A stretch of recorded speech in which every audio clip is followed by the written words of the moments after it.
Hi, I'm Ashley Goodfellow reporting for Carleton News.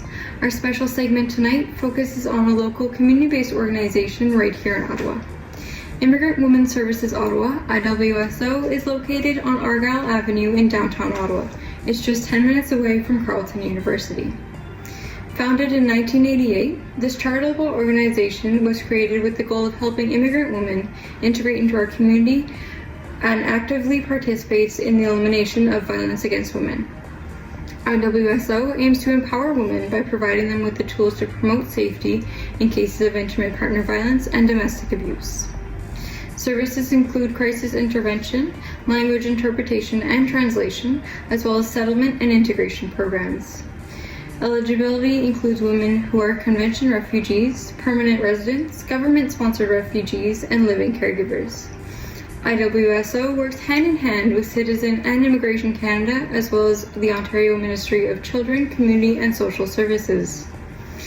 Next is Megan Hart to explain a little bit more of what she does with IWSO. Hi, my name is Megan Hart and I work here at Immigrant Women's Services Ottawa. Thank you so much for shining light on the fantastic work we do here to help women in need seamlessly transition to life here in Ottawa. Today I'm going to walk you through who we help and some of the services we offer at our organization. We serve new immigrant women who have arrived in Canada to help them gain access to programs and services that will make it easier to start their lives. The women who we aim to help are convention refugees, permanent residents, government-sponsored refugees, and live-in caregivers.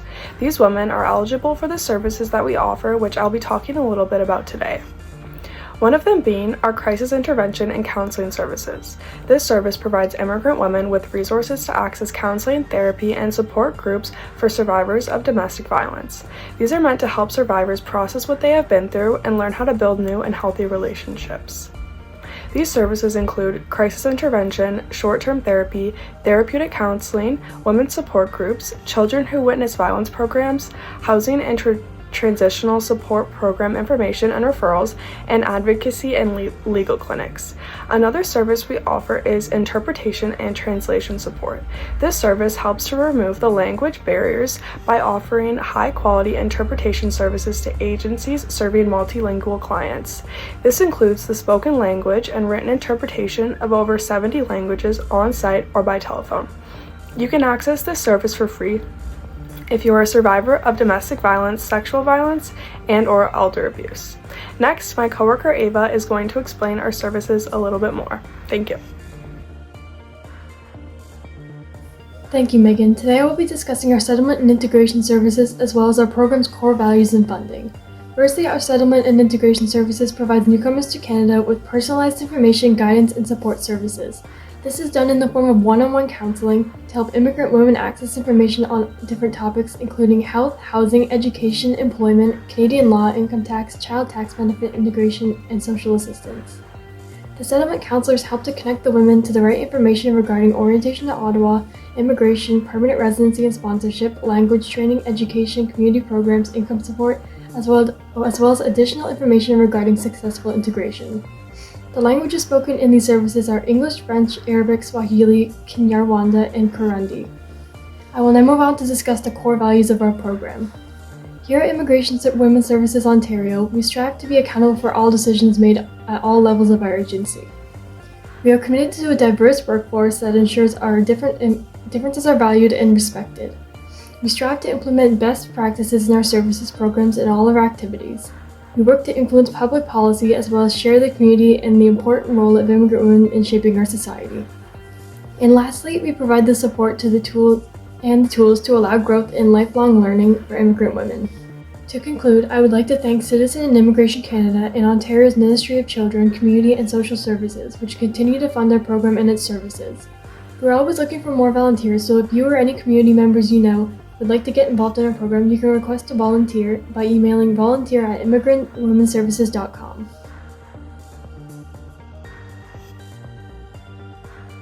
Hi, my name is Abby Dunkley, and once upon a time I was a newcomer to Canada. I was privileged enough to discover the Immigrant Women's Services of Ottawa, or the IWSO. They actively recognize the struggle as racialized immigrant women and asked what changes can be made that make sustainable and material differences in the lives of people living under the control of oppressive systems. When I arrived, I was very nervous. I was unfamiliar with the customs of this country. I did not know the laws. I spoke very little English, and I had no personal connections here. To say the least, I felt very alone. The IWSO helped me so much and eased every single one of my worries. They offered me one-on-one counseling and orientation to this beautiful city, as well as help with filing for social assistance and finding affordable housing. They offered language and training programs and scheduled regular English-speaking practice events that helped me build confidence in myself as a citizen of this country. The IWSO helped me achieve my full potential in a place where I thought it could never be possible. Many people do not realize how difficult the transition can be.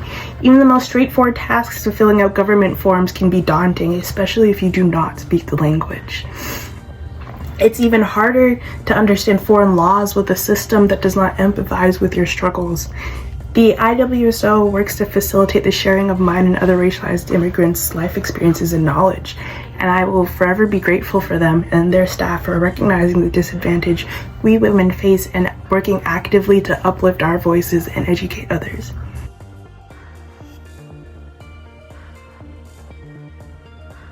My name is Yusuf. I'm going to be here today as a research analyst looking into Immigrant Women's Services Ottawa and their efforts. Immigrant Women's Services Ottawa does a great job at tackling the prominent issues in Canada today, which revolve around supporting and guiding immigrant women from trauma and alienation in a foreign land. This organization engages in a great deal of intersectionality through supporting countless women from all backgrounds and religions from outside of Canada itself. To improve this organization, although they act as a local organization, I would recommend that they popularize their name all over. A study from Dr. Tedstone Doherty and Kartalova O'Doherty states that women are more likely to seek mental health help compared to men. However, many women struggle to find resources that truly address their more serious problems, such as abuse and or integration into society as an immigrant. Chesney Lind in 1999 argued, quote, "We need a nuanced, sophisticated, and data-driven treatment, and most importantly, one that begins by placing women's aggression and violence in its social context of patriarchy." In other words, we must recognize that as a result of women's unfortunate experiences with trauma and abuse, their support and resources have stayed limited, leaving them more likely to fall into crime. Immigrant Women's Services Ottawa confronts this quite well. They just need to get their name out a little bit more. My name is Zaina Borji, and I'm a feminist criminologist, and today I'll be examining the practical factors and theoretical links between the organization's goals, activities, and strategies, as seen with the victims as well as the worker statement on the organization Immigrant Women's Service Ottawa. Their goal is to end violence against women. They do this by understanding accountability, diversity, excellence, leadership, and empowerment of immigrated and abused women. They have strategies put in place such as building solidarity amongst women, delivering crisis counseling and support services for immigrated women, and encouraging women within Ottawa to take action against violence. As a feminist criminologist, we try to rule out the causes of racism, sexual violence, gender-based violence, and violence against women in general. We study crime, victimization, and response to social problems through a gendered lens. The following organization presents factors studied by feminists, such as the aspect of intersectionality, which is a term used to describe how different factors of discrimination that can be met at an intersection can affect someone's life, such as females who are subjected to unfairness due to their race. Intersectionality tries to make sense of individuals' experiences of discrimination and marginalization, and as a feminist, we use this to fight gender inequality to become inclusive. This organization links intersectionality to their practices and goals, as they try to raise awareness amongst immigrant and racialized women who are affected by abuse in order to let them break free from their isolation and advocate on their behalf. Evidently, the following organization tries to fight for women's rights by making a change within the justice system. They do this by changing the perspective of racialized women. The IWSO fights for women of color and refugee women. They try to unleash the underrepresentation of women who suffer due to systematic unawareness, similar to Angela Davis, a black feminist activist scholar who fought for women's rights against the justice system. Thank you for listening, and I'd like to pass this alongside to my associate Zara Labudi, and goodbye.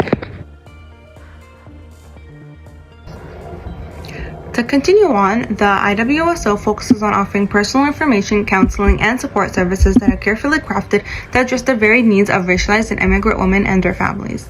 This will also emphasize the value of more diverse women leaders, breaking stereotypes, fostering diversity, including adding a variety of services programs, being role models, and influencing policy.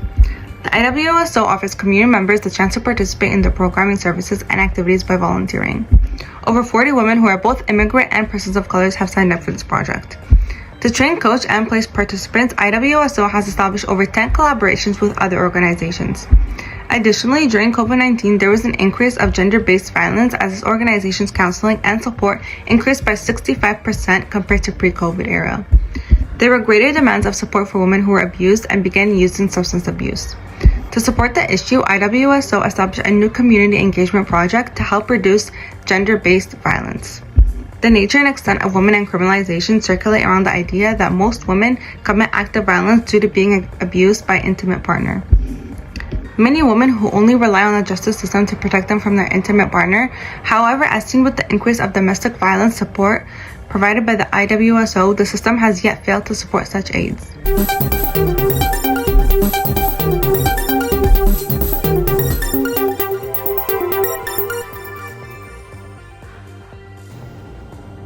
This concludes our special segment for tonight. Thank you to the team at IWSO and have a good night.